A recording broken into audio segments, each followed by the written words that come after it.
নমস্কার বন্ধুরা, কেমন আছেন সবাই? আবার অনেক দিন পরে আমি আজকে আপনাদের সাথে গল্প করতে এবং রান্না করতে চলে এলাম। আজকে আমার রেসিপি আলু দিয়ে ডাঁটা দিয়ে একটু পোস্ত করব। দেখুন, ডাঁটাগুলোকে আমি কেটে নিয়েছি ছোট ছোট টুকরো করে এবং আলুগুলো ডাঁটার মতন লম্বা করে কেটে নিয়েছি। আর এদিকে নিয়েছি পোস্তটা বেটে নেব। কাঁচা লঙ্কা, লাল কাঁচা লঙ্কা আর সবুজ কাঁচা লঙ্কা দুটোই নিয়েছি একটু পেঁয়াজগুলোকে একটু বড় বড় করে কেটেছি, একদম মিহি করে কাটিনি, একটু মোটা মোটা করে কেটেছি। আর দেব 5 ফোড়ন। আজকে কিন্তু কালো জিরে দিয়ে আমি করবো না, আজকে একটু 5 ফোড়ন দিয়ে আমি রান্নাটা করব, এই ডাঁটা আলু পোস্তটা করব। তার জন্য আমি কড়াই বসিয়ে দিয়েছি গরম করতে। এবারে কড়ার মধ্যে একটু তেল দেব। কড়ার মধ্যে আমি তেল দিয়ে দিচ্ছি, আমি সাদা তেলই দিয়েছি, সামান্য পরিমাণে তেল দিয়ে দিয়েছি। তেলটা গরম হতে দিয়েছি, তেলটা গরম হোক আস্তে আস্তে, তারপরে আলুগুলো আমি ভেজে নেব। আগে তেলটা গরম হয়ে যাক। গরম হয়ে গেছে, এবারে তেলের মধ্যে আমি একটু 5 ফোড়ন দিয়ে দিই। 1 চামচ মতো 5 ফোড়ন আমি দিয়েছি। 5 ফোড়ন একটু ভাজা হোক।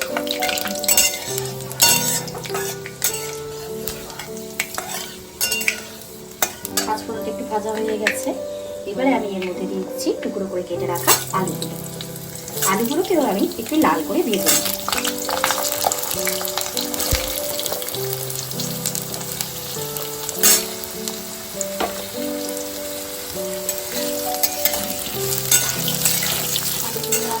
ভাজা হয়ে গেছে, এইবারে আমি কেটে রাখা পেঁয়াজগুলো দিয়ে দিচ্ছি। এটা হচ্ছে আমাদের রাত্রিবেলার খাবার। রাত্রিবেলা গরম গরম ভাতের সাথে এই ডাঁটা আলু পোস্তটা বেশ খেতে খুব ভালোই লাগে। আমাদের বাড়িতে সবাই বেশ ভালোবাসে। এবারে এই পেঁয়াজটা একটু হালকা ভেজে নেওয়ার পরে ডাঁটাগুলো আমি এর মধ্যে দিয়ে দেবো। ততক্ষণে আমি এই পোস্তটাকেও বেটে নিয়েছি। পোস্তটা আমার বাটা হয়ে গেছে, পোস্তটা আমি বেটে রেখে দিয়েছি। বেশ ভালো করে ভাজা হয়ে গেছে, মোটামুটি ভালো করে ভেজে নিয়েছি পেঁয়াজগুলো। এইবারে দিয়ে দিচ্ছি আমি কেটে রাখা ডাঁটাগুলো দিয়ে হালকা ভাবে একটু ভেজে নেব। হালকা একটু ভেজে নেওয়ার পরে আমি এর মধ্যে একটু কাঁচা লঙ্কা দিই। কাঁচা লঙ্কাগুলো আমি দুটো করে কেটে দিই। একটু ভেজে নেব আমি ডাঁটাগুলো একটু হালকা করে ভেজে নিয়েছি, মোটামুটি ভালোই ভাজা হয়ে গেছে ডাঁটাগুলো। এই পর্যায়ে আমি এর মধ্যে দিয়ে দিচ্ছি একটু হলুদের পরিমাণ মতো হলুদ দিলাম, দিয়ে দিচ্ছি পরিমাণ মতো লবণ। দুটো কাঁচা লঙ্কা তো আগেই দিয়েছি, পোস্তর সাথেও আমি কিছুটা কাঁচা লঙ্কা বেটে নিয়েছি। আপনাদের তখন কাঁচা লঙ্কাগুলো আর পোস্তটা আমি একসাথে বেটে নিয়েছি। এবারে হালকা একটু কষিয়ে নেব মশলাটাকে। একটু কষানো হয়ে গেলে তারপরে তুমি এর মধ্যে পোস্তটা দেবো।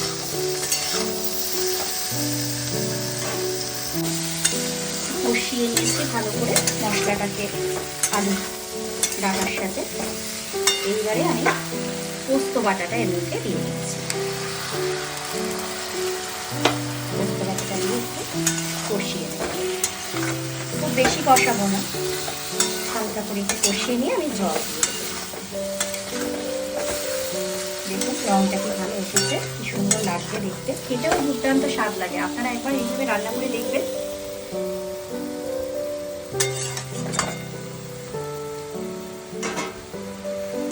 পোস্তটাকে একটু হালকা নাড়াচাড়া করে নিলাম, করে নিয়ে এবারে আমি এই পোস্ত বাটা এটার মধ্যে জল দিয়ে দিয়েছি।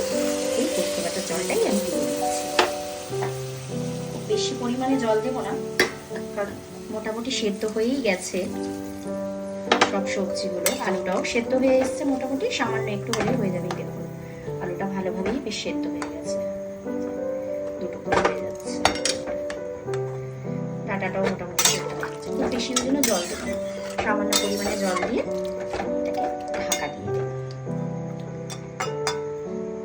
দেখুন রংটা কি ভালো লাগছে। আর একটু জল দিয়ে দিচ্ছি আমি। এবারে আমি একটু ঢাকা দিয়ে বেশ কিছুক্ষণ ফুটতে দেব। 10 মিনিট পর আবার ফিরে আসলাম। তারপরে এটা ফুটতে আরম্ভ করেছে। এবার একটু নেড়ে দেবো। দেখুন পোস্তটাও বেশ ভালো সাথে মিশে গেছে। হয়ে গেছে, সুন্দর সেদ্ধ হয়েছে আলুগুলো। খুব সুন্দর আলুগুলো সেদ্ধ হয়েছে, ডাটাটা আলুটা দেখুন ডাটাগুলো সেদ্ধ হয়ে গেছে। এবারে একটু নাড়াচাড়া করে দেবো এবং দুটো আলুও একটু আমি এর সাথে একটু ভেঙে দিচ্ছি আর কি, তাহলে ঝোলটা একটু গাঢ় হয়, খুব সুন্দর গাঢ় গাঢ় হয়। যদিও আমি একটু ঝোল ঝোল রাখবো, আমি একদম শুকনো করবো না, একটু ঝোল ঝোল রাখবো। ঝোলটা ফুটছে, এবারে আমি একটু সামান্য পরিমাণে একটু চিনি দিয়ে দিচ্ছি। চিনিটা দিলে বেশ ঝাল লবণ এর ব্যালেন্সটা বেশ সুন্দর আসে।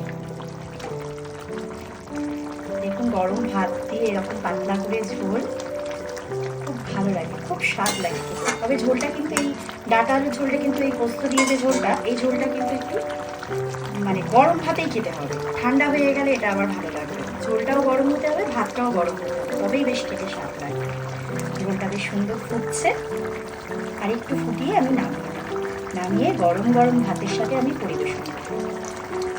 তাহলে আর ভিডিওটা বেশি বাড়াবো না, আজকে ভিডিওটা আমি এখানেই শেষ করবো। সবাই খুব ভালো থাকবেন, সুস্থ থাকবেন।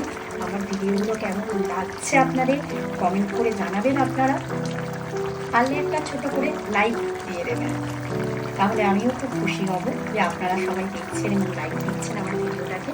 তাহলে আমি খুব উৎসাহ পাবো এবং উৎসাহের সহিত আরও ভিডিও আমি করতে সাহস পাবো। দেখুন ঝোলটা বেশ ভালো হয়েছে, এবারে আমি গরম গরম ভাতের সাথে সবাইকে খেতে দেবো। তাহলে আজকে এখানে ভিডিওটা শেষ করলাম, আবার দেখা হচ্ছে পরের কোনো একটা ভিডিও।